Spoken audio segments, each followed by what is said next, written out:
So hello and welcome to this panel discussion on African Evaluation Journal. This is a capacity strengthening webinar based on the theme From Community Impact to Global Visibility, with an aim to strengthening documentation, evidence, and influence across Africa, therefore spotlighting the African Evaluation Journal and the pathway from the lived experience to influence. So this webinar traces full journey African evaluators, researchers, and practitioners travel when they turn community impact into evidence that informs policy, funding, and scale. So I want to acknowledge the partners who have worked with us to bring this webinar to be. So we want to acknowledge the partners on the next slide. The next slide, please. Yes, we want to acknowledge African Research Evaluation Association. We also want to acknowledge the University of Ghana. We want to acknowledge Best Health Solutions and African Nazarene University. We welcome you, and we also acknowledge these partners who have made us be here today. I am Dr. Wanjiru Nderito, the Monitoring and Evaluation Program Coordinator, School of Business, African Nazarene University in Kenya, and I will be your moderator today. Together with us are our speakers for the day, the voices guiding the conversation. Kindly get to our speakers for the day. Move the slides to the speakers of the day today so that our audience can see them. So we have our speakers for the day, and I'll be briefly introducing them now, but I shall introduce them in details when we get it on board, when they'll be sharing their sessions. So we have Dr. Michel Quadrago, our Africa president, who will move the institutional opening. We have Dr. Mujiba Frehiwat, editor-in-chief, African Evaluation Journal, who will discuss more on journal writing. And then we have Dr. Dumisho Shuma, executive director, Best Health Solutions, who will take the conversation beyond publication. And then we have Prof. Catherine Brazer, associate professor with School of Governance, giving us a practical author spotlight. And then finally, we shall have Dr. Jean Providence from World Food Program, who shall be wrapping up this webinar with closing reflections. Just for housekeeping, please be informed that this webinar has a translator, both in English and French. You can use the globe icon on your right to choose the language of your preference. Kindly also note that this webinar is being recorded, and we shall be sharing or upload our webinar recordings to YouTube, which shall be shared with you, participants. If you could move to the next slides so that we can have an overview of the learning journey. So we go down to the other slides, to the learning journey. So the other slide, please. What will you take away from this webinar? In a nutshell, what you are taking away from this webinar, our audience, you're going to learn various practical publication-ready outcomes drawn directly from our African Evaluation Journal editorial expectations. You're also going to learn how to identify potential article ideas and to understand different article types and know how article formats have different research evaluations and knowledge purposes. You'll also learn how to recognize publication opportunities with research studies, program reports, evaluations, dissertations, organizational learning, and community experience. You will also understand journal articles and how they work together Hence, you'll be able to structure a credible manuscript. You'll also know how to select appropriate journal and understand why journal scope, audience, and other requirements must be considered before submitting a manuscript. You're also going to learn how to avoid common mistakes by recognizing writing, structure, ethical, and submission problems that commonly weaken manuscripts. You're also going to learn and understand reviewer feedback, revision requests, and how authors can respond constructively and hence move beyond publication.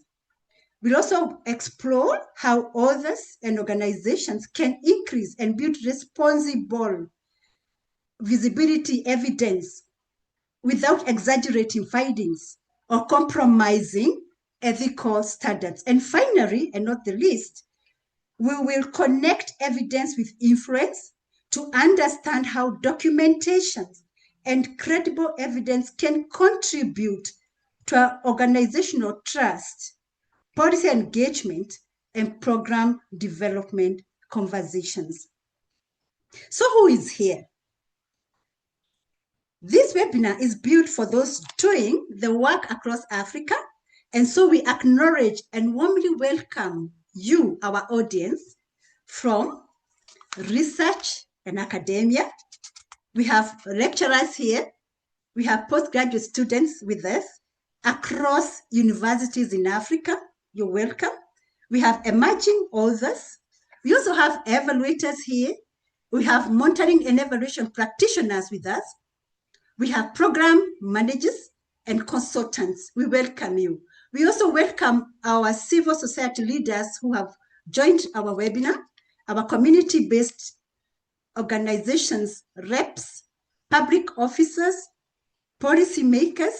We welcome you. We also acknowledge and welcome funders who have joined us here, development partners, knowledge management professionals, and national evaluation associations, the VOPEs, who have joined us. We are very happy to learn together. Welcome. And at this juncture, I would like to introduce our first speaker. If we could move to our first speaker. Our first speaker is Dr. Mishe. Great. I now present our first speaker, Dr. Mishe Kodrago. Dr. Mishe is going to move the institutional opening and also talk about Africa and Africa Evaluation Journal. So Dr. Mishe is the president of African Evaluation Association. He's also a university lecturer and a teacher, a researcher in project, program, and public policy evaluation at the African Center for Higher Studies in Management in Dakar. He's also Chief Executive Officer of Performance Initiative International, P21. Dr. Mishe Kodrago has more than 15 years of experience in monitoring and evaluation. He's a specialist and an expert in the evaluation of projects, programs, and public policies. And in this session, Dr. Mishe will be talking to us about Africa and African Evaluation Journal, strengthening African evaluation knowledge, even as he moves the institutional opening. Over to you, Dr. Mishe. Thank you very much, Dr. Wanjiru. Thank you to everyone. I hope you can hear me very well. Yes, we can. Yeah, it's a pleasure for me to be in this high-level discussion and to give the welcome remarks.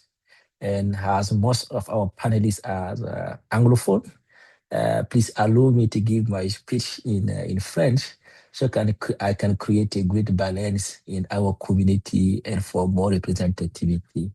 I have a chance to be bilingual, so this will help me to do that.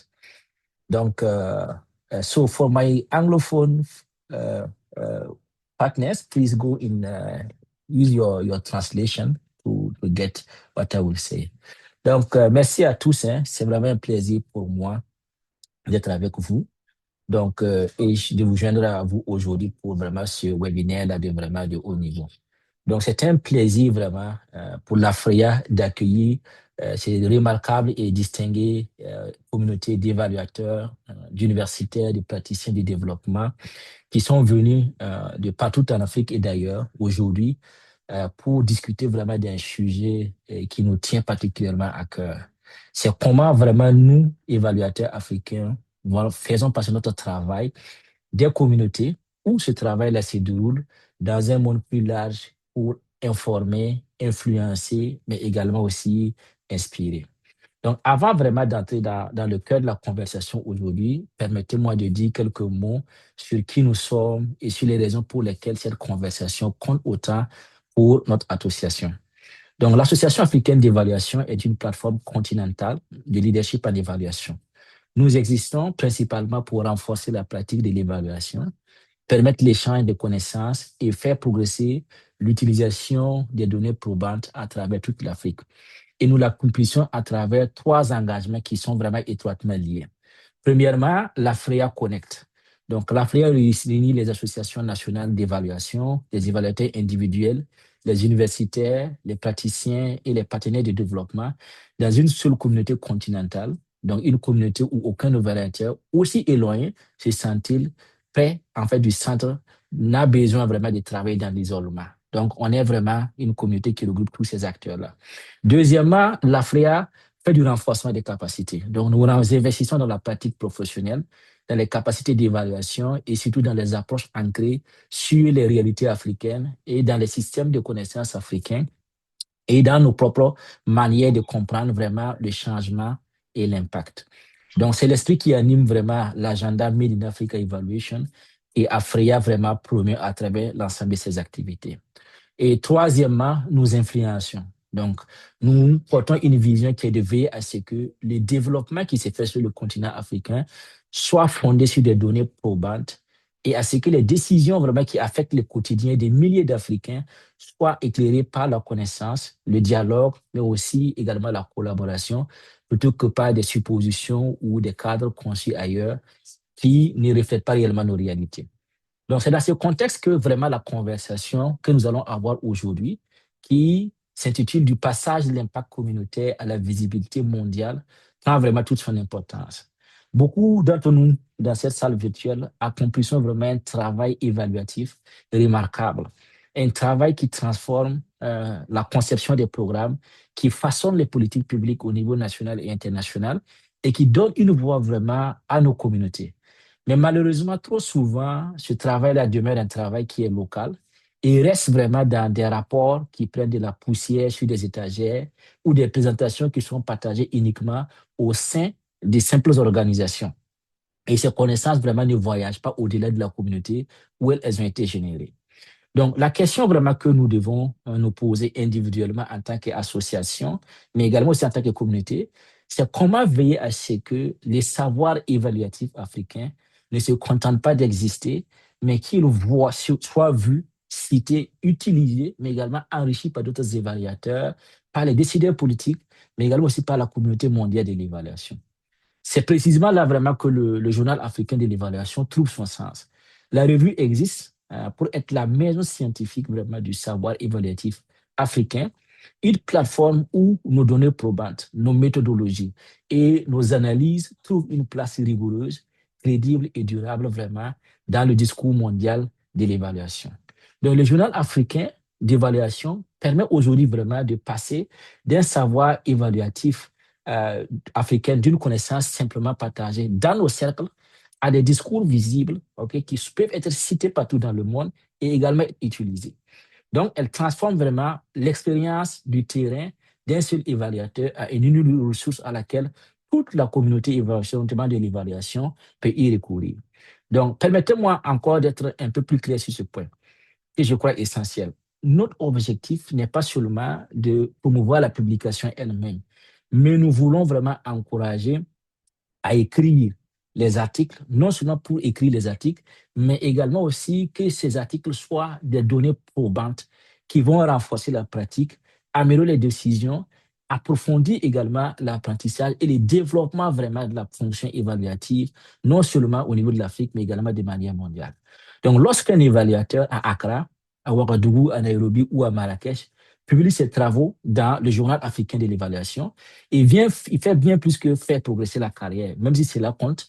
Il inscrit durablement une part du savoir évaluatif africain dans les archives mondiales. Et il veille à ce que lorsque la recherche des données probantes sur l'évaluation se fait au niveau de l'Afrique, il trouve vraiment des voix africaines et non des simples récits que d'autres personnes ont écrits. Donc aujourd'hui, tandis que vraiment nous explorons ce cheminement de l'impact communautaire vers la visibilité mondiale, je voudrais encourager chacun de vous, ok, à se percevoir non seulement comme un évaluateur, mais également aussi comme un auteur, mais également comme un contributeur à un corpus scientifique africain de l'évaluation qui est en train de croître de manière rigoureuse. Alors, quel que soit l'impact, le niveau de votre carrière, que vous soyez évaluateur émergent, que vous soyez chercheur confirmé, que vous soyez un praticien chevronné qui a plusieurs années d'expérience, votre savoir a sa place dans la conversation au niveau africain de l'évaluation et au niveau du journal africain d'évaluation. Donc, en tant que président vraiment de l'AFREA, je me réjouis de cette riche discussion de cet après-midi et je voudrais vraiment remercier l'ensemble de ce panel vraiment qui est hautement distingué ainsi que notre modératrice, vraiment pour la profondeur de l'expertise que vous allez apporter à cette conversation. Et ensemble, je nous invite vraiment à continuer ensemble à veiller à ce que le savoir évaluatif africain ne se contente pas seulement d'avoir un impact au niveau de nos communautés, au niveau local, mais qu'elle obtienne à travers le journal africain d'évaluation une visibilité et une influence mondiale, ce qu'elle mérite vraiment, véritablement de nos jours. Donc, je vous remercie et je vous souhaite à tous vraiment un excellent panel. Merci.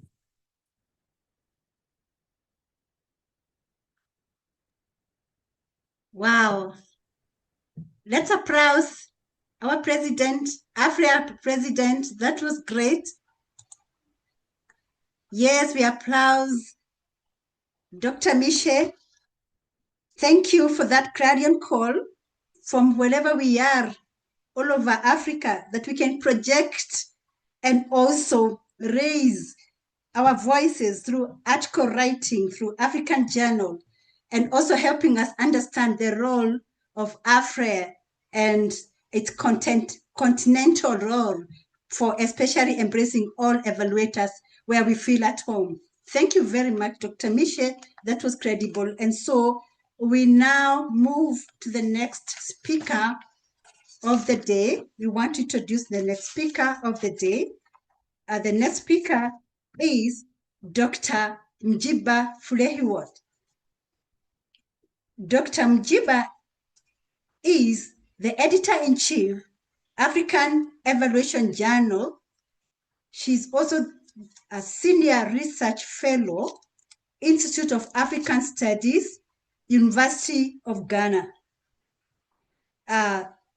Dr. Mjiba also pans up as contributed to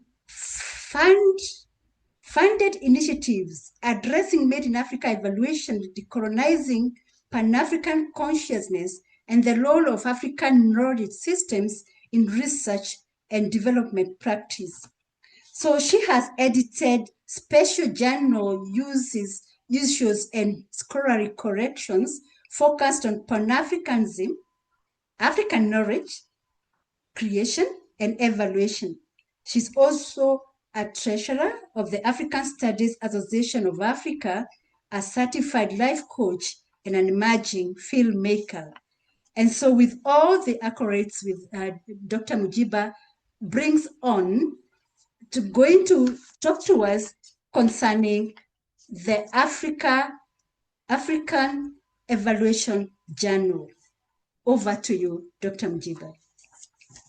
Thank you so much, Wanjiru, and I would be remiss if I didn't start out my remarks by thanking the African Evaluation Association, thanking the team members that are here who worked tirelessly over the last several months putting this webinar together, including Wanjiru and all of the team. I'm getting ready to name people, but I'll forget. And then also thanking the communications officer at AFRIA and the president. So I want to first off thank you all for the opportunity to speak about the African Evaluation Journal, as AEJ as we call it, and its important role in transforming African evaluation discoveries and projects into publishable scholarship. Through the journal, we seek to elevate the work of academics, practitioners, policymakers, funders, and the broader African evaluation community by ensuring that innovative ideas and evidence generated on the continent reach audiences across Africa and around the world.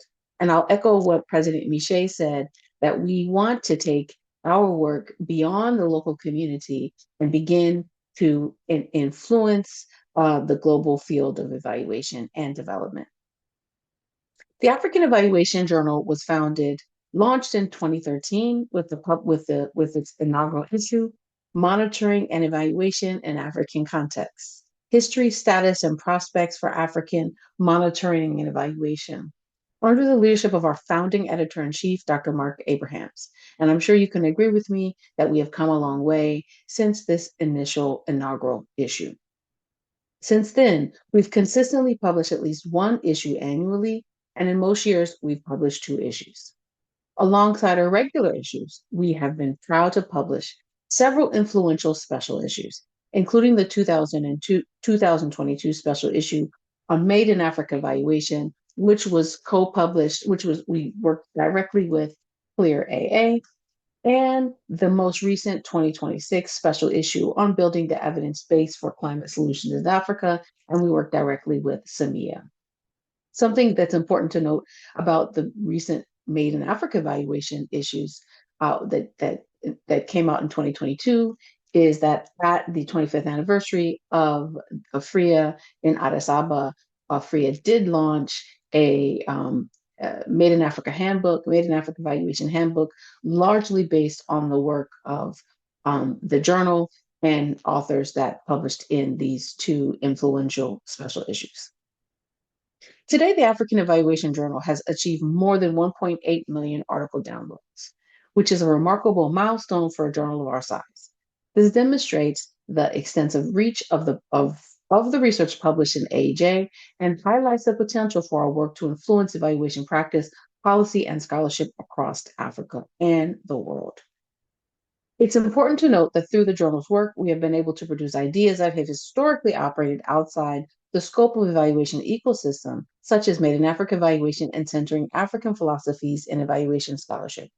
And this is something that's particularly important to highlight. The African Evaluation Journal, we publish works which center African ideas and philosophies. This is not disparaging other journals, but what it is doing is it's acknowledging that our core mandate is to publish African ideas, practices, and philosophies. And that is something that we take very seriously as a journal.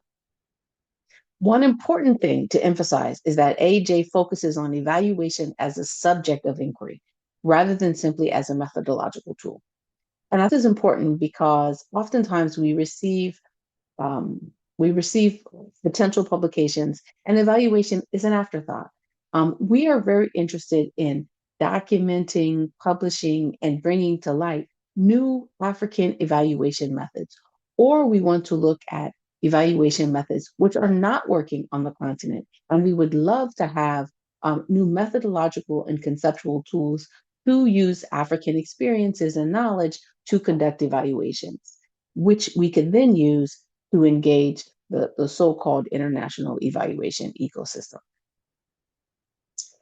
In other words, published articles should make a substantive contribution to evaluation theory, practice, or policy, rather than merely using evaluation as an afterthought or research method. And this is important in that we're looking for articles that make a substantial contribution. So this is certainly not this is certainly not regurgitating what other authors have said or taking a report and putting it in article form, but it's about thinking critically about what you experienced in the field and how we use African knowledge systems in order to make a substantial contribution to the global evaluation ecosystem.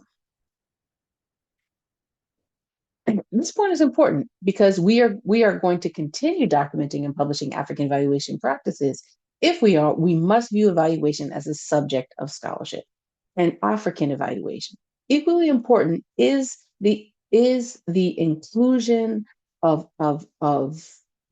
African authors being in conversation with your work. Too often we receive article submissions with very few sources that are written by or situated within the African evaluation context or the African evaluation ecosystem. So, for example, we may have an article that is written about Ghana and Ghana's evaluation plans and how it works, say, in the Volta region, which is one of the regions in Ghana, one of our 16 regions. But then when we dig deeper into the article, we find that all of the sources, or the majority of the sources, are based outside of Ghana, based outside of the Volta region, and not written by people who perhaps have a cultural and historical understanding of what happens in the Volta region. And so it's important for us to then begin to ask ourselves, how are we telling our story if we're using primarily outside sources to do so? And that's falling back into a Eurocentric understanding of how to write academic articles, but also how to tell history. As an academic journal, manuscripts undergo several rounds of academic scrutiny, including review by the editors, either the editor-in-chief or several of the associate editors, of which many are on this call. Peer review process, which is double-blind, and a revision period. This is important to understand as you begin to develop your manuscript for publication. Preparing a manuscript for publication can be one of the most challenging aspects of one's academic evaluation career or work. It can be overwhelming and deter potential contributors before they even reach the submission platform.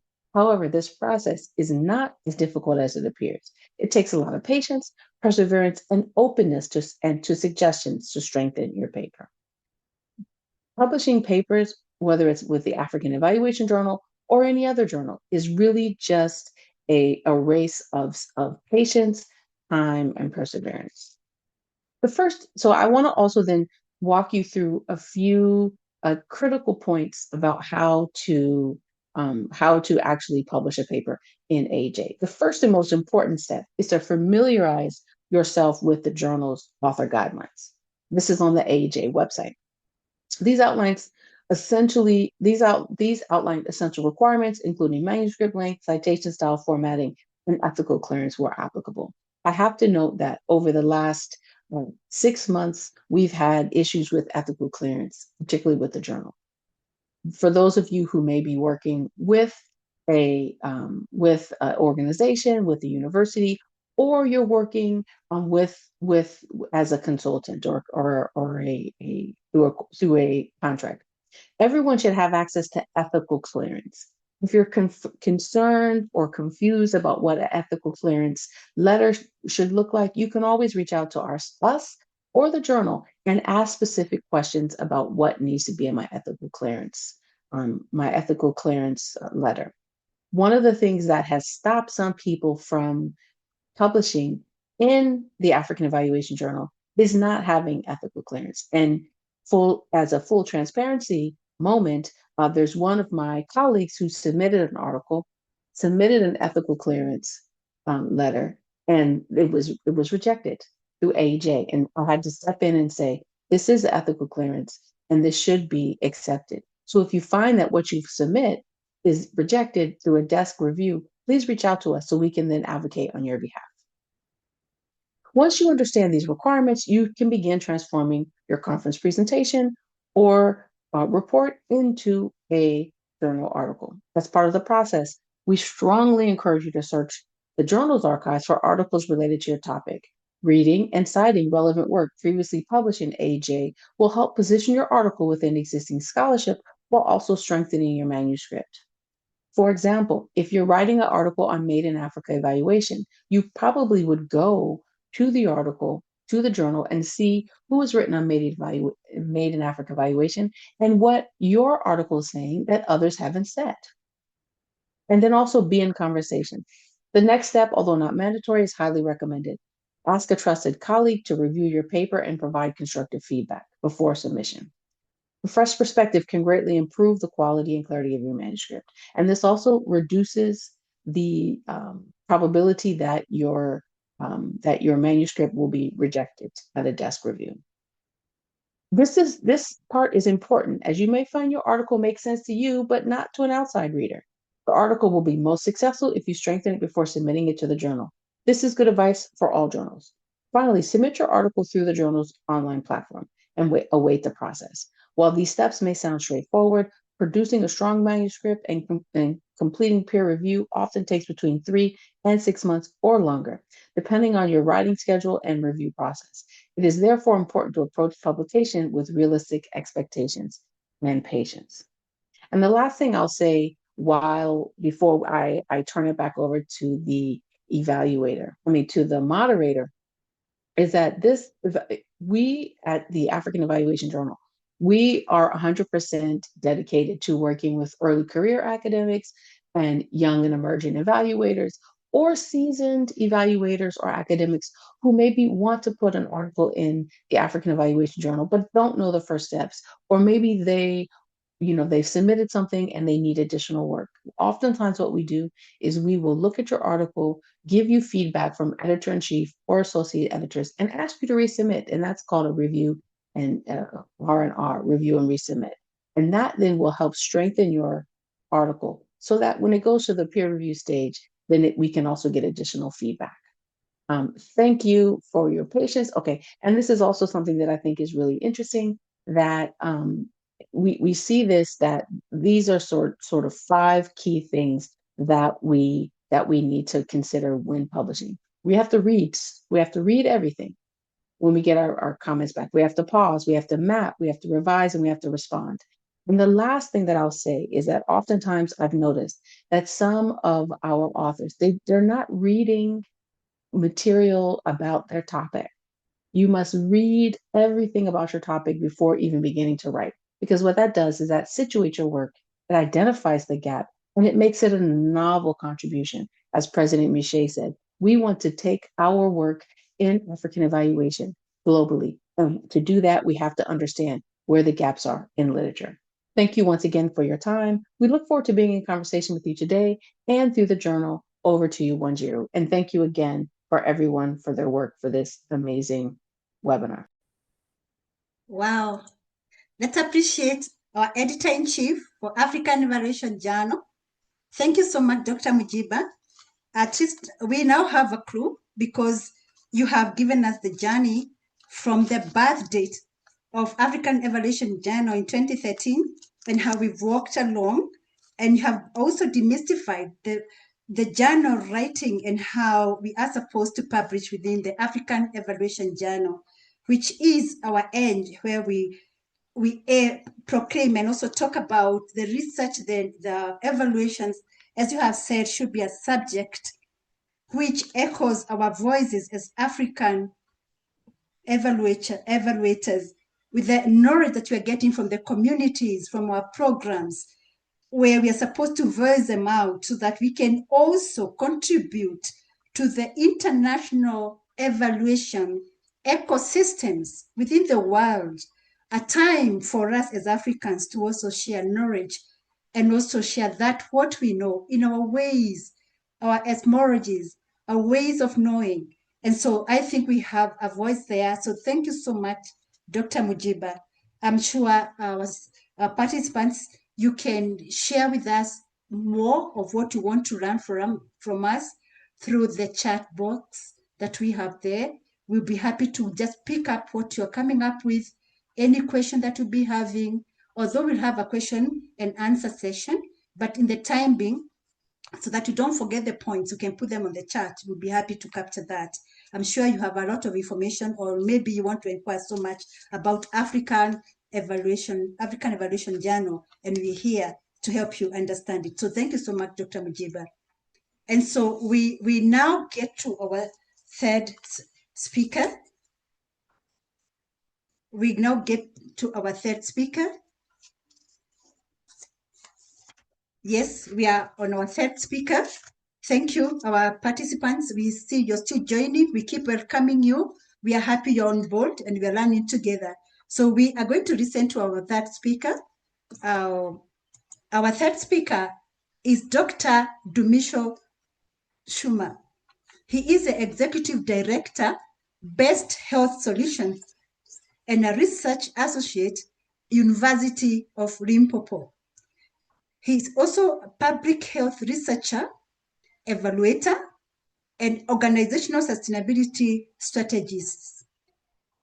He's also the executive director, as I've said, of Best Health Solutions, and his professional expertise spans along monitoring and evaluation, implementation science, community-based participatory research, human-centered design, behavioral insights, evidence translation, organizational strengthening, and sustainability intelligence. And so in this session that we are just about to hear from Dr. Dumisho, he's going to talk to us beyond publication, turning evidence into visibility, funding, policy influence, and scale.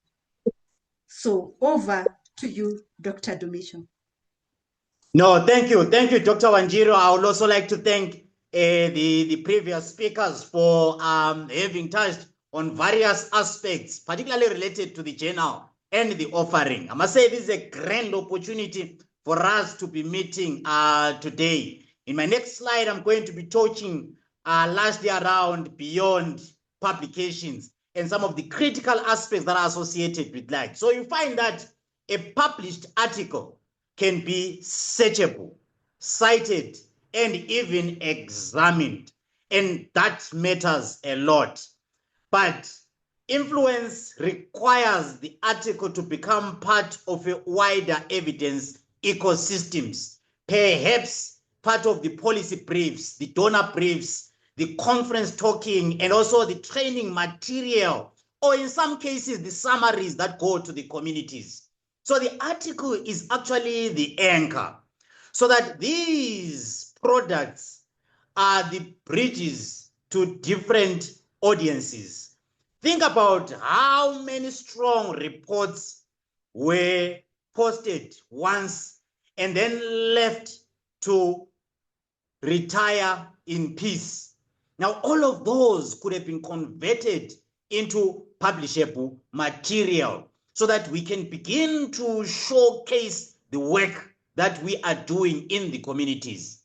Now, in the next slide, I'm going to be covering in terms of how evidence travels into influence. In the next slide, I'm showing you that this path has got actually two halves. One, on the left, it shows the impact becomes documentation, evidence, and publications. However, on the right-hand side, you find that publications must become visibility, influence, funding, or policy actions, and ultimately bring it to scale. Now, the critical gap is between publication and influence. So you find that it does not close automatically, that particular gap.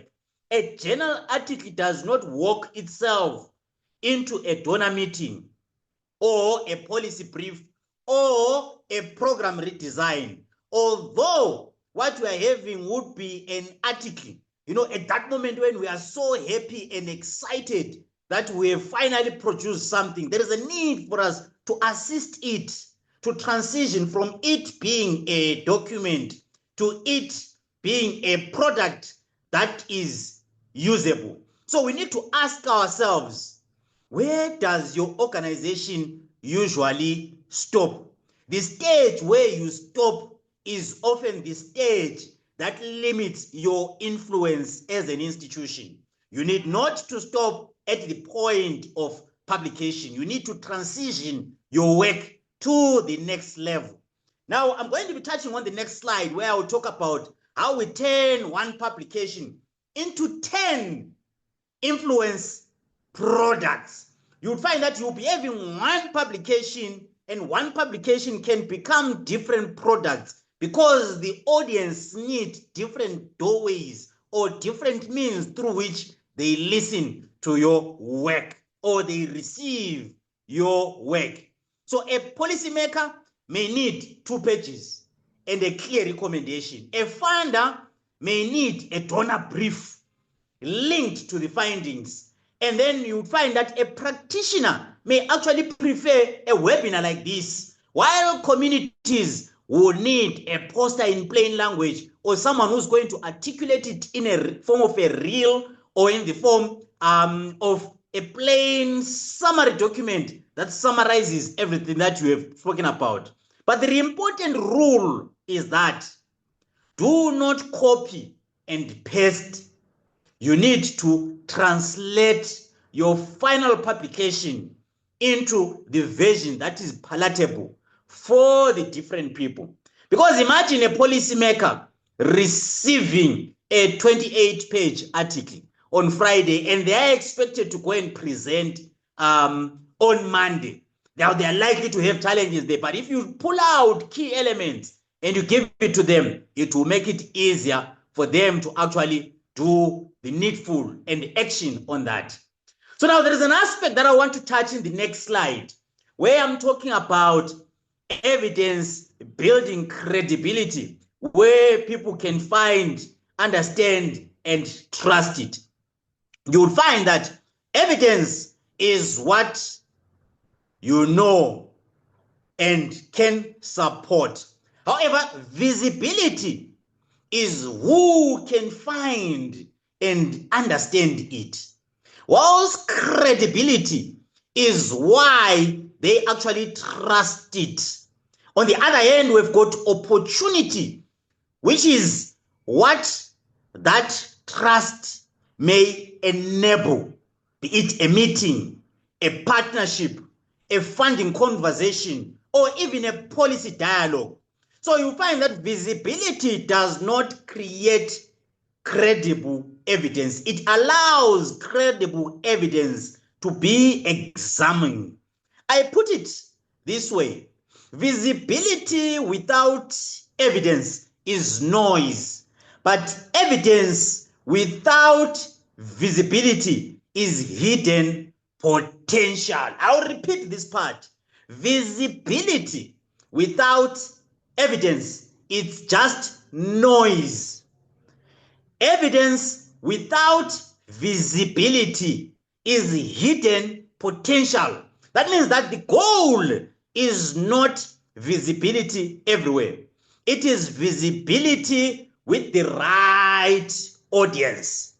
Now, in the next slide, I'm also going to be touching on aspects to do with strengthening of conversations with funders and policymakers. And I think that it is very key because in this space that we find ourselves in, some are practitioners, some are academics, some are in the civil society space. Our core, in as much as we write these articles, we want at the end of the day to position ourselves in the eyes of funding agencies and policymakers so that we can convert the evidence into fundable programs. We can translate that evidence into fundable programs. We can turn it into something that gets the backing. For funders, evidence shows that an organization can document results and can explain why its approach matters. It moves the proposals from trust us to here is what we did, what we learned, and what still needs to be tested. But evidence does not replace governance, financial systems, relationships, strategy, timing, or implementation capacity. Now, a DOI or digital object identifier is not a donor relationship. You will know that as Best Health Solutions, including the Siaka IQ, we are working on this systems gap of helping organizations connect evidence, readiness, funding opportunities, proposals, and donor engagement. rather than treating them as isolated tasks. So you would find that for policymakers, evidence must clarify the problem, show what is working, and name the limitations and offer practical recommendations. So policy moves from evidence is relevant, timely, trusted, and usable. Now, if you want to compare a donor brief with a policy brief, you know what? Please do so and make it a point that you can have got an in-depth understanding of those kinds of differences, because the target market is definitely different. Now, in the next slide, I'm going to touch on aspects to do with visibility. Now, visibility is valuable, but it must remain ethical, and amplification is not permission to make findings taller than they already are. Use accurate claims, protect confidentiality, and name the limitations. It's very, very important that as institutions, as organizations, as researchers, we mention limitations in our work. And also we give credit to the people that supported the initiative. Now, a practical test is this. If the article says contributors are so and so, so and so, and so and so, make it a point that those so and so's are real people that really contributed. And you are not caught in a situation where you are using ghosts. Now, social media posts can also be means through which we disseminate that information. Now, most importantly, I must also state that communities are not raw material for our visibility. Their dignity, consent, and safety comes before our need for a stronger headline. So responsible visibility protects people and strengthens trust. Now, that is the foundation of real influence. It's important that when we are increasing visibility of our work, we do it in a very ethical manner. We don't take advantage of the community members that will be missing from the platforms where we will be showcasing our work. And in the next slide, I'm going to be touching on aspects to do with a simple post-publication visibility plan. And you'll find that post-publication, once you have received that communication that says that your work has been accepted, that is the time when you need to think about how do you best increase the visibility of this work. In days 1 to 30, you can begin to prepare. Remember, you'll be writing with other team members who are the co-authors. You write in plain language. It's no longer now targeting the academic people or the editors. You need to have as one strong LinkedIn post and a short note that might go to your website or to your organizational website. If you've got a blog post, that is a grand opportunity to craft a LinkedIn post, craft a post that would go for your blog post.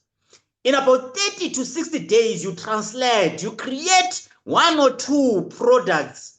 Your priority audience need to be policy people, partners, funding agencies. And then, of course, around day 61, thereabout, you begin to engage, arrange stakeholder conversations, offer webinars, and follow-ups with relevant partners and potential funding opportunities. Now, do not create all 10 products simply because the slide has listed them. I must say that you must create these 10 products based on the need, based on your topic. Because at the end of the day, you want to have a target market. You want donors, funders, communities to receive tailored messaging in line with their areas of interest and the direction that you want to influence them to fund initiatives. Now, in the next slide, you would find that I'm going to be talking about the framework to lived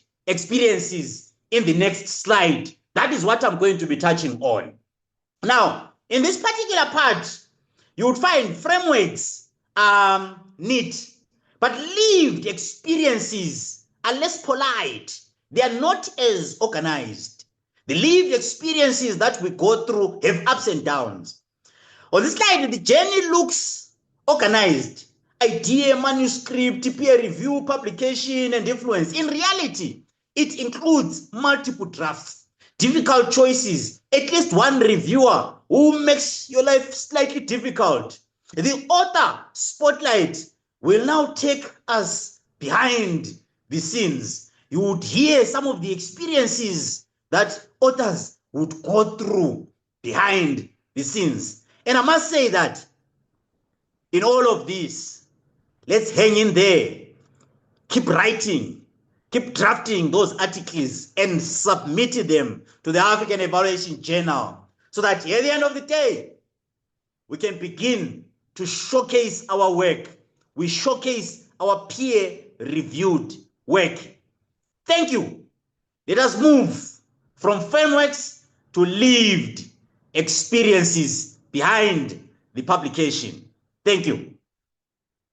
Thank you. Thank you so much, Dr. Dumisho. Let's applaud Dr. Dumisho. That is wonderful information and knowledge that we are acquiring right now and there. That is, thank you, Dr. Dumisho, for helping us understand how we relate visibility and how we're going to get evidence, the connection between visibility, evidence, credibility, and opportunity. Actually, evidence, visibility, credibility, and opportunity. Now we understand. And thank you also for challenging us to get to understand that visibility without all evidence is just noise. Wow. So we will maybe endeavor to learn more. I'm sure that was just the beginning. We will continue to learn more on how we just convert our publications, our evidence into fundable programs, as you have spoken. And so I think we have learned a lot and we'll continue learning in future webinars like this. I'm sure we are learning participants and I want to continue welcoming you on board. We're happy as you continue staying on. We still have one final speaker. And so I want to welcome our final speaker on this because we'll be having the closing speaker later. So we bring on right now on the floor, Prof. Catherine Blazer. Prof. Catherine is an associate professor in monitoring and evaluation, University of Wits School of Governance. She is leading research on evaluation systems and evidence use in complex political environments. Prof. Catherine brings particular expertise in bridging the gap between evidence production and its use in policy and governance. And so in this session, Prof is going to talk about Author Spotlight, where she's going to help us understand from community evidence to published African scholarship. So over to you, Prof. Thank you so much. I really appreciate the foundation that has been laid by everyone who's spoken so far and by the work that's contributed to the webinar today. I'm going to talk a little bit about some of my practical experience in recently contributing to editing a special edition of the African Evaluation Journal around building the evidence base for climate solutions in Africa. Now, this special edition is available at the link to the African Evaluation Journal shared on the chat. And it includes a series of articles that all had their point of origin through being presentations at the SAMIA conference in the strand around climate-related evaluation. Now, these articles that contributed to the special edition draw on a very wide range of different experiences around evaluation practice in the climate space. So some of them reflect student research done as part of their projects. Some include the results of evaluation practice experience. So, the results of an evaluation itself or a new methodology, for example. Some of them are reflections on implementation that were structured in an academic way. So, for example, around piloting South Africa's recent guidelines linked to the just transition. And I think everyone who's spoken so far, I hope, has made a motivation for why it makes sense to publish in the field of monitoring and evaluation. So often, I think academic journals really try and shape themselves as something that is only relevant for academic researchers. And if you're not working at a university, they don't hold a lot of relevance. And I think one place where the African Evaluation Journal has really shown is around maintaining academic rigor in terms of credible publications and very good research practice, but still being absolutely relevant and an appropriate publishing outlet for practitioners, for people who wouldn't normally publish their research in academic journals, but who want to share with wider and different audiences. And one of the things I'm really passionate about, at least, is bringing the research and the evaluation communities closer together, because I feel like there's so much potential for learning and exchange. And I know that a widely held frustration around evaluation practitioners is that so often we hand over a report to a commissioner, and then we feel like it doesn't always contribute to a public good, to a knowledge base that others can learn from, can act on, and can grow from. And I really think the African Evaluation Journal is such a good opportunity to take practitioner results and, first of all, test their academic rigor through the publishing process, but also to allow them to contribute to a broader debate that goes beyond, the dynamics of an evaluation consultant and a client, but can speak to all of the number of people who are interested in this sectoral area, in the topic, and in the broader development and governance issues that are so important to driving the sector and driving development.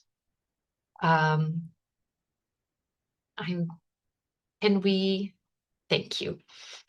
So first, I think what started this particular special edition was through the climate strand. So a combination of things came together. So one of the commissioners of the evaluation was interested in supporting a special edition. I think that was quite important in facilitating the process. And then there was a decision that we wanted to reflect a diversity of voices. So not every presenter who presented in the strand of the conference was interested in developing their presentation to a full academic article, but I would say many were.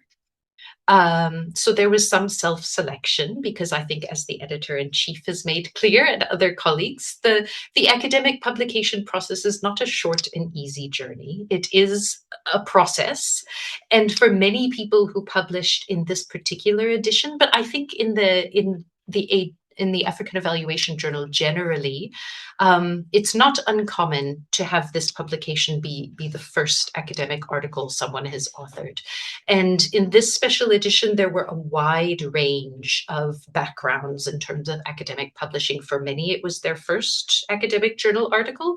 And then we had experienced professors and the whole range in between. And I think one of the things I appreciate about the journal is it makes space for both. One of the things that I think many authors struggled with was separating out practitioner experience from a research hat. So how do we take this practice and translate it into something that meets the standard norms and conventions of academic publishing? So I think it can be an easy impulse to think, okay, if you have an evaluation report, you can, change a few of the headings, do some copying and pasting, and then all of a sudden you have a research article. And I think it's actually quite a lot more complicated than that, but it's very possible to translate an evaluation experience into an academic journal article. But it requires quite an in-depth process of ensuring the rigor of your methodological explanations, of making sure that you're speaking to a gap in literature, to theoretical contributions, rather than what one specific organization should do in a specific context.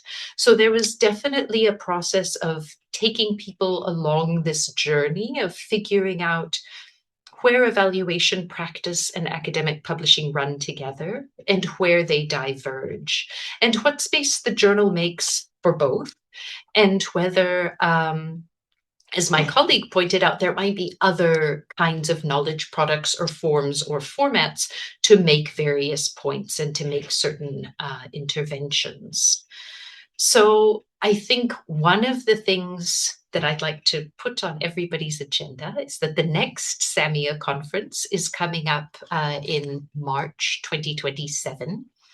The call for abstracts hasn't gone out yet, but I would encourage people who are exploring the potential of, who might have an idea for an article for the AEJ and are thinking about developing something for publication. Presenting these ideas at conferences can be a really good way of getting some feedback and thinking about how it could be developed into a fuller article. Although, of course, it's not a requirement. There are many opportunities to do so, or you can submit without having gone through that process. Thank you. So I think in terms of reflecting on the publication of the special issue, one of the opportunities that comes in participating in a call or a special issue like that is that you have a supportive community, because I think, as many have hinted, and even as came up on the chat, reviewer feedback can initially feel discouraging. It's maybe particularly when people are used to being a student and a lot of the feedback is developmental and supportive.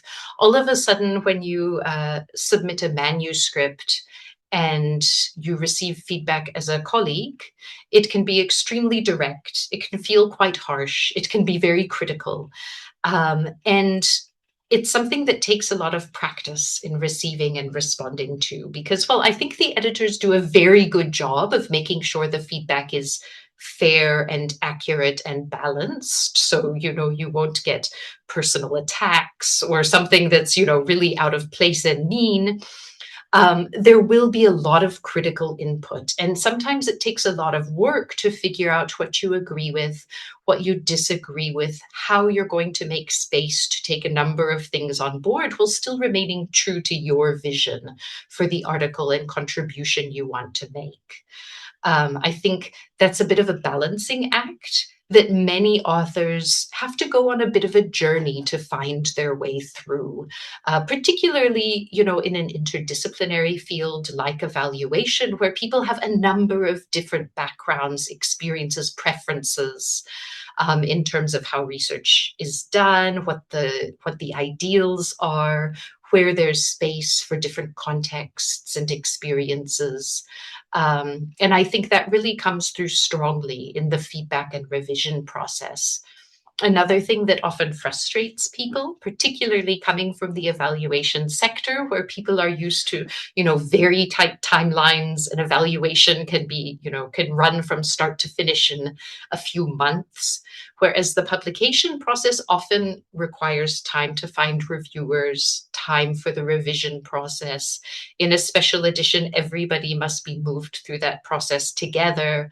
And it can often feel very slow, where as an author, if you sit down for a week and do all of your work, it feels like it ought to be finished, but actually the writing is only one step in the publication process.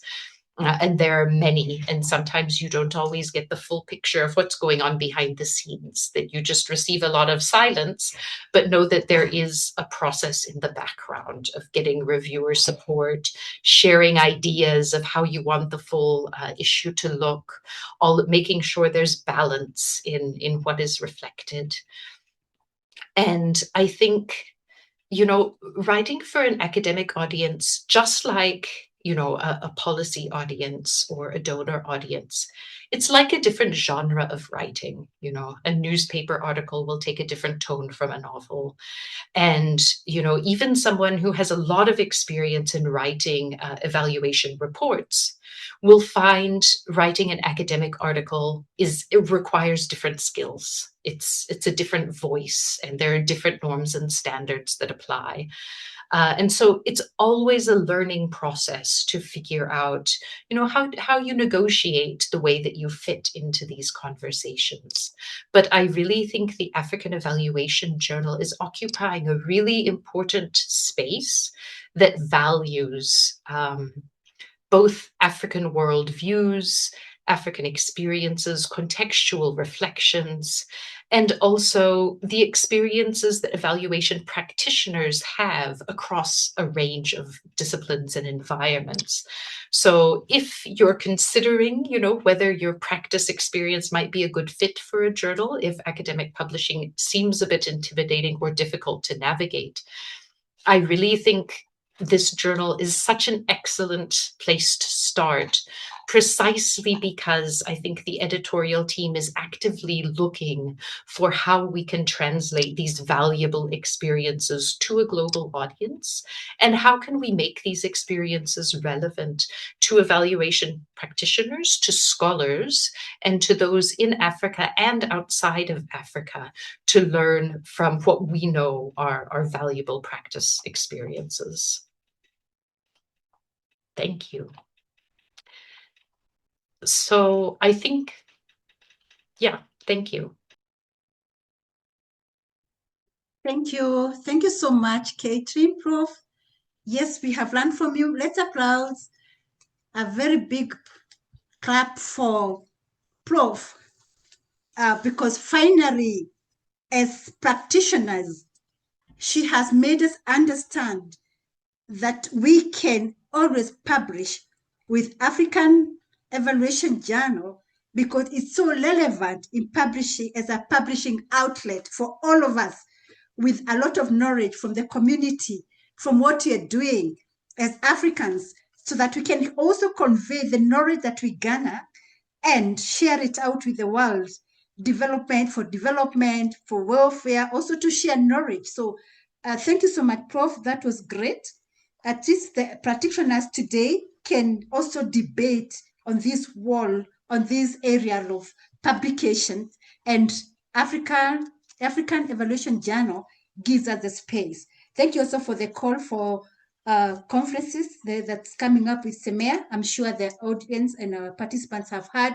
We'll be in the lookout. I'm sure it shall be pronounced here. And you're also happy that you've been able to assure the practitioners that they don't have to really be cowed by academia affiliated kind of publishing. African Evaluation Journal opens up for all of us to share knowledge. So we are very happy for that. And so we now welcome our final speaker, who will be wrapping up the sessions and giving us a summarized reflections from the webinar. And this is Dr. Jean Providence. Dr. Jean Providence heads the Regional Evaluation Technical Team, UN World Food Programme, West and Central Africa Regional Office. And so we will listen from you, Dr. Jean. Over to you as you summarize the session. Thank you. Thank you so much, Madam Moderator.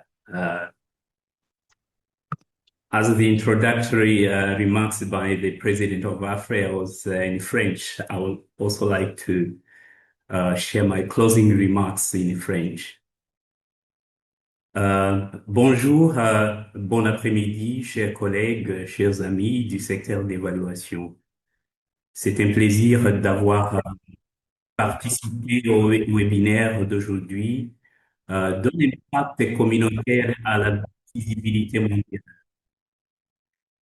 Nos échanges nous ont rappelé que l'Afrique produit chaque jour de précieuses connaissances évaluatives. Cependant, une part trop importante de ces connaissances reste confinée dans des rapports, des dossiers de projet, des présentations et de la mémoire institutionnelle, au lieu d'être transformées en données probantes, visibles, publiées et utilisables au service du bien public. Alors que nous arrivons au terme de ce webinaire, je souhaiterais partager les principaux enseignements.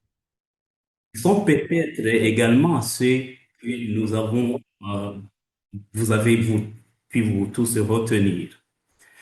L'Afrique ne manque pas de preuves probantes. Ce que nous devons renforcer, c'est notre capacité à les documenter, à étayer l'impact ou son absence par des données probantes à partager pour une plus grande visibilité.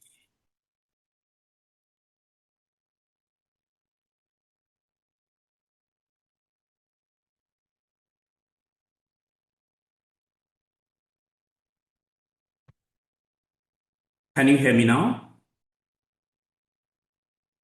Yes, we can hear you.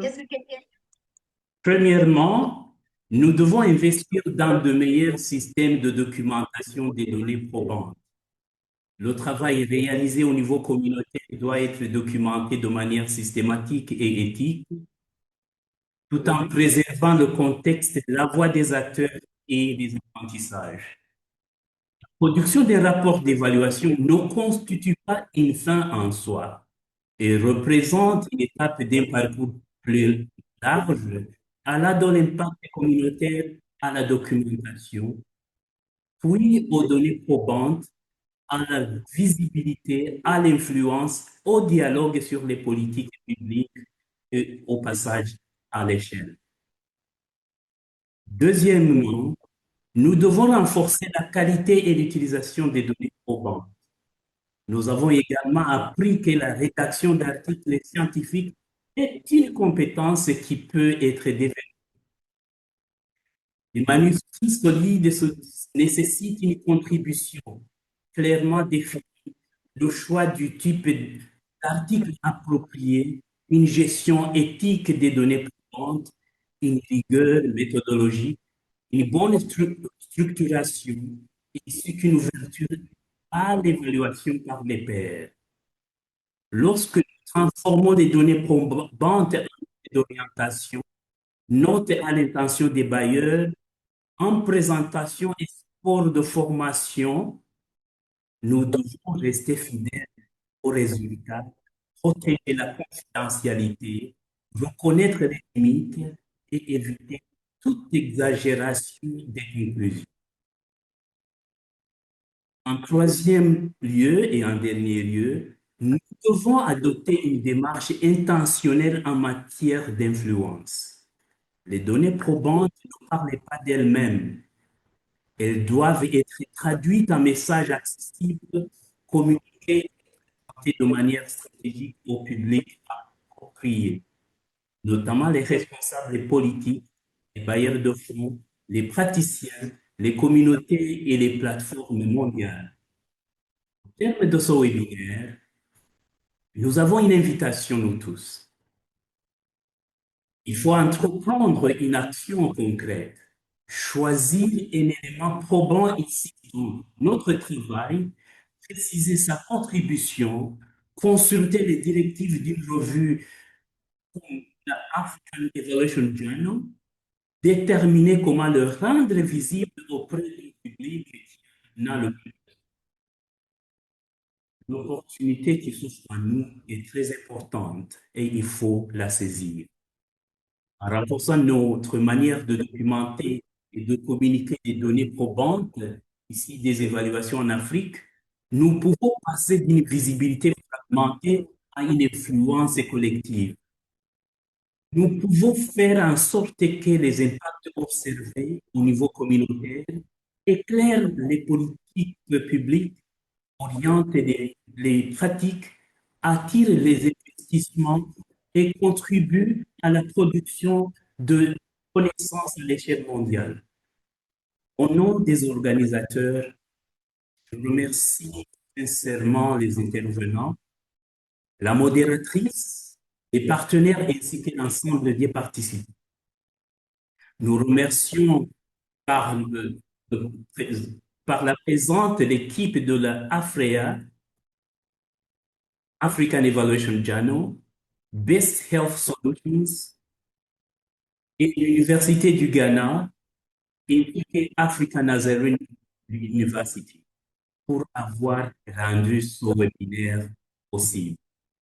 Continuons à documenter les expériences africaines, renforçons la contribution des auteurs africains et à faire évoluer les données probantes de l'apprentissage local vers une visibilité et une influence mondiale. Je vous remercie. À vous la parole, Madame la modératrice. Okay, thank you very much. Yes, thank you, Dr. Jing. And so we are proud. We also are proud, a bit proud. I mean, we appreciate the closing remarks because that sets us now to 10 minutes of questions and answers. So the floor is now open for questions and answers. As we appreciate Dr. Jean for closing for us and appreciating all of us. And so we now allow our participants to ask us questions. I'm sure if you show by the show of the hand, you can raise your hand. You can also put it on you can also do it now on the chat. I'm trying to see whether there's any question on the chat. You can raise your hand. We are free. We are now waiting for your questions. Our participants, kindly feel free to ask any question. We are ready to answer your questions. I'm sure we've learned.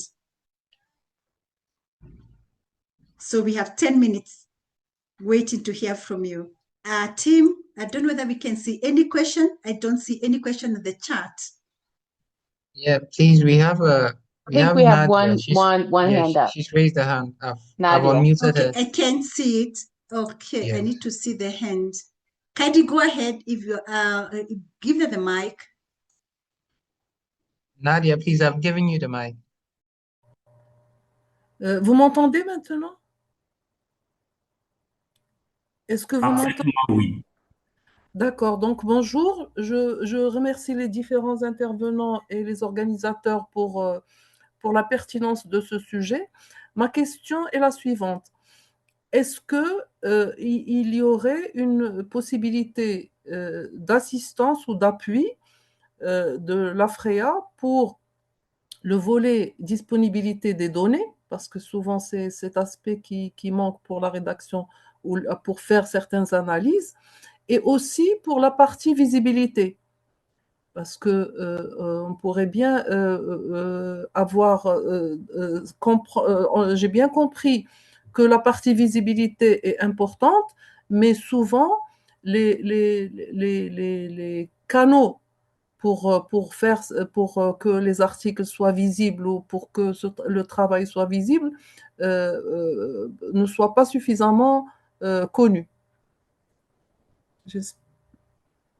Voilà, j'ai terminé ma question.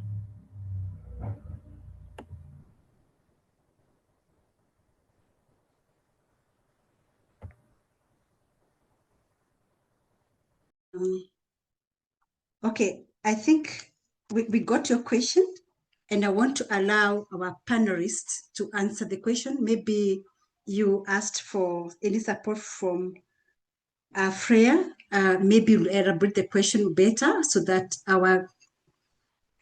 and you talk about the visibility. So we will also request our president, Dr. Mishe, maybe to answer that question if we can elaborate it better, and maybe more expansion on visibility by Dr. Dumisha. Over to Dr. Mishe, our president.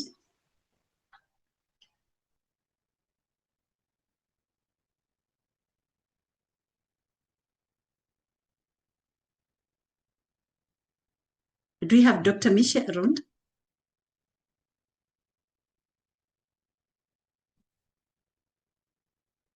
Moderator, can I jump in here because I think Yeah, please perhaps jump Dr. in. Misha. Yeah, Thank you. yeah, Thank you. yes. Okay, So thank you. okay, so I think two things. One, in regards to AFRIA offering data, I guess the question becomes what kind of data are you looking for or asking AFRIA to offer? We all do evaluations, and that can be the data source for your articles. You can also write articles which are which are literature reviews or desktop reviews or systematic reviews where you read articles and you write around a particular topic. So the question of data and data sources, I think one needs to be elaborated, but two, it would be difficult for AFRIA to offer data on everything because there's so many topics to be written about. Also, in regards to visibility, we do know that AFRIA has a LinkedIn account. We haven't started, but I think this is a really important point that we do need to start to consistently promote the articles that we do publish. And we have been in communication with AFRIA, particularly the communications officer, Nancy Osua, about the development of some of these social platforms for the journal, so that the visibility can move beyond the small spaces in which we actually operate a very small silo. Thank you. Thank you, Dr. Mujiba. Yes, thank you for answering that. I hope that question is answered. Thank you. Our technical team, kindly, if you spot any other question, you can flag them out. Madam Moderator. Hello. Hello.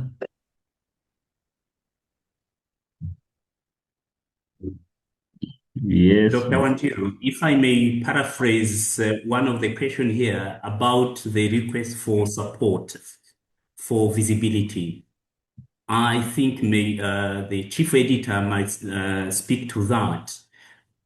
How there are article processing charges in other journals. What about the African Evaluation Journal? How does AFRIA and the journal support African writers, authors? I think that would address the element of visibility. Nadia has sought clarification on. Thanks. Back to you. Okay, so the question of visibility to me, it wasn't linked to article processing fees. So thank you. Yeah, so we do not encourage nor do we support article processing fees. Unfortunately, the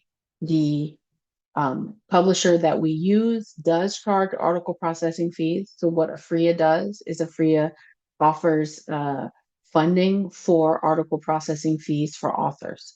So when you submit, you will not be charged. And if you are charged, you need to reach out directly to myself or the associate editors or even someone at AFRIA, particularly with special issues. We also do not charge article processing fees because generally special issues are funded by institutions like the Rockefeller Foundation that just funded the climate change special issue. So authors, again, do not pay article processing fees. So if that's where the visibility question was coming in, then absolutely not. We do not charge article processing fees. As a matter of fact, myself and and Dr. Miche are fundamentally against, and we've had several conversations about this, fundamentally against charging article processing fees. As a matter of fact, I myself will not even be part of a journal that charges authors to publish. If that is the requirement, I would resign immediately, which was one of the things that I made very clear when I took over this position. And since I took over the position, and actually since for the last, at least, I want to say, 5+ years, my predecessor found ways not to charge our authors, right? Because we understand the precarity of that, and we understand that it's predatory at best. Thank you. Great. Thank you so much, Dr. Jean, also for reading out that question in a way that it was palatable for Dr. Mujiba to be able to answer. And we are very happy to know today our participants here. I know we have practitioners here and even students who are publishing based on what we have learned that is required of African Evaluation Journal, that there is really no publication, author publication fee.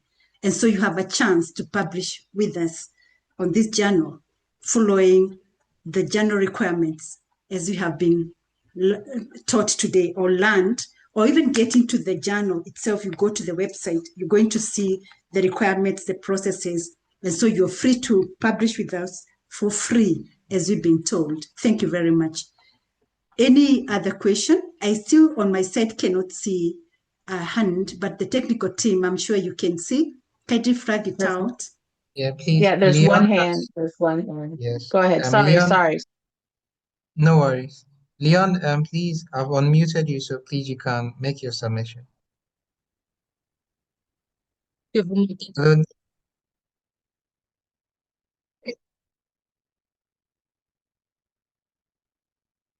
Can you hear me? Yes, we can hear you. Is that you, Leon, Oh, talking? Okay, thank you. ok, good. J'ai trois questions. La première question concerne la conférence que la professeure avait annoncée pour mars. Je n'avais pas bien noté le nom de l'organisation pour que je puisse aller voir sur le site Internet pour m'en informer. Ça, c'est ma première question. Si on peut communiquer de les informations qui pourraient m'aider à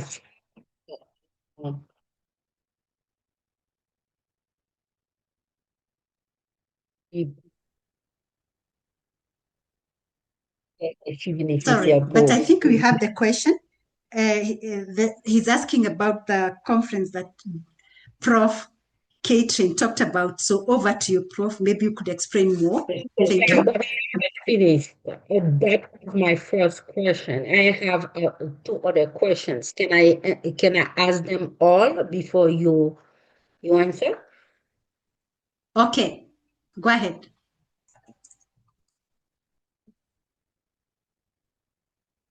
Of practice. I'm wondering if there is any support available for first-time authors, like a community to which we can reach out, so we can have uh, support, have guidance, and also a kind of mentorship.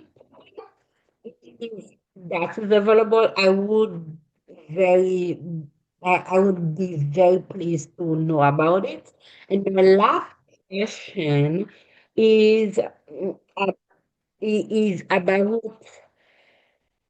uh, funding opportunities. No, not funding opportunities, but special issues like les éditions spéciales dont again, professeur Kathleen avait parlé. Et c'est quand les prochaines éditions spéciales, parce que ça, c'est quelque chose qui m'intéresse beaucoup aussi. That were all. Thank you very much for the presentation and for the time on air.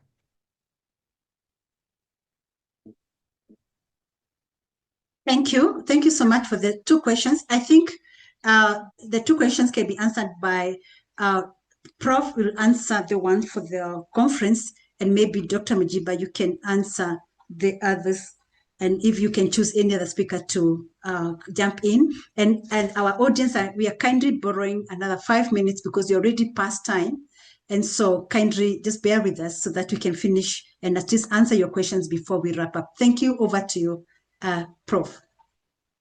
Thank you. To be quick, the conference I mentioned was the South African Monitoring and Evaluation Conference, which will be held in March 2027 in Johannesburg. And the call for papers has not come out yet, but hopefully you can keep it on your agenda and know that it will come out in the next couple of weeks. Thank you. Thank you very much. Over to Dr. Mujiba. Yeah, no, I mean, I think the question around timelines it's pretty simple. Generally, the special issue outlines the timelines. So it'll say like abstracts due this date. Let's say September 1st, abstracts due by October 1st, response to abstracts by let's say December 1st, full papers due or something like that. And then so generally special issues clearly tell you when the publication will come out. Unfortunately, sometimes that actually delays a bit, but usually you're in constant conversation with the editors of the special issues. It's also important to note, I know we're closing in about a minute, but it's also important to note that sometimes the editors of special issues are not the editor-in-chief or the associate editors. It may be, we may have guest editors, like for example, with Caitlin. So that's also something important to note, that if you're interested in doing a special issue, please, we welcome you to pitch an idea. Thank you. Over to you, Wanjiro, for closing. Thank you very much. And one quick one, maybe from Domisho, and we just a second on first-time mentors, kind of mentorship. Please just answer that to the participant. She asked about the kind of mentorship you'd have for the first-time publishers. Dr. Domisho. No, thanks a lot, Dr. Wanjiro. I think one of the directions that we are taking as AEJ is to host these webinars. Then along the way, we would also be creating a community of researchers that we can potentially support to put together their manuscripts. So it's just an issue of reaching out to the journal for guidance, and also at some point we would also be requesting participants to give an indication in terms of what are their areas, what are the areas of priority when it comes to upcoming webinars at some point. Thank you, and over. Okay, thank you very much. I think we've come to the end and the close of this webinar. I want to allow Dr. Mujiba to give the closing remark, just to tell us the way forward after this. Over to you, Dr. Mujiba, as you close. Being your moderator, and very glad that you were able to stay in. And over to you, Dr. Mujiba. Thank you for everything. I appreciate you all. So I don't have much closing remarks. I just want to thank all participants, all of our speakers, our moderator, and our organizing team, who did an amazing job pulling this webinar together. At the high side, we had about 110 participants, which we think is a high number for our first webinar. You will certainly see several additional webinars coming from us, and we certainly hope that we will be able to plan a series of trainings as well to help practitioners, young and emerging evaluators, early career academics, seasoned academics, anyone, with getting a article from idea to publication. So these are things that we have on the pipeline, and we will also be releasing a call for papers after the Marrakesh conference, the upcoming FRIA conference. And so look out for that. We hope to also be in conversation with you through our articles. As a reminder, they're open access. They can be downloaded 1 million times. 10 times. You can go through all of our articles and download as many as you want because they're open access. Thank you and have a wonderful day. You. Thank you. Bye. Bye, everyone. Bye. Thank you. Thank you. Bye.